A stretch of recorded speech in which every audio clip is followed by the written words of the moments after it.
की कसम ऐसा शख्स तारीख में दोबारा नहीं आया।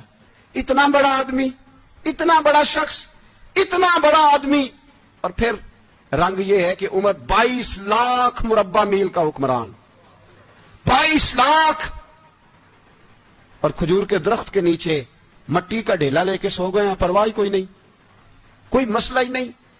दो गुलाम साथ बैठे तो एक रोटी हजरत उमर ने घर से मंगवाई, थोड़ा सा सिरका, तो गुलाम कहने लगे हमने भी खानी है। फरमाया कोई अर्ज नहीं, रोटी को पेट भर के खाना जरूरी तो नहीं, 3 हिस्सों में बांट लेते।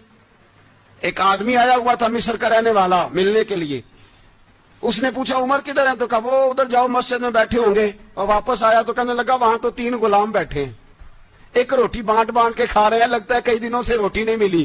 कहा 3 गुलाम तो कोई नहीं, वहां 2 ही थे, तीसरे तो अमीरुल मोमिनीन थे। उसने कहा नहीं नहीं, 3 गुलाम है, कपड़े भी एक तरह के पहने हुए, बल्कि 2 के तो फिर सही है, तीसरे के तो ज्यादा माड़े हैं। कपड़े भी एक तरह के, खाना पीना भी एक तरह का, और उनका नशिस्त बर्खास्त भी एक तरह की, लिहाजा कोई फर्क नहीं। हजरत अबू हुरैरा कहते हैं मैं लेके आया, और जनाब उमर को जब मैंने कच्ची जमीन में तामत समेट बैठे देखा तो मैं रो पड़ा। मैंने उस मिस्र से आने वाले को कहा तू इसके जलवे देख, अगर इसकी जात में इतना हुस्न है तो मोहम्मद अरबी का मकाम क्या होगा।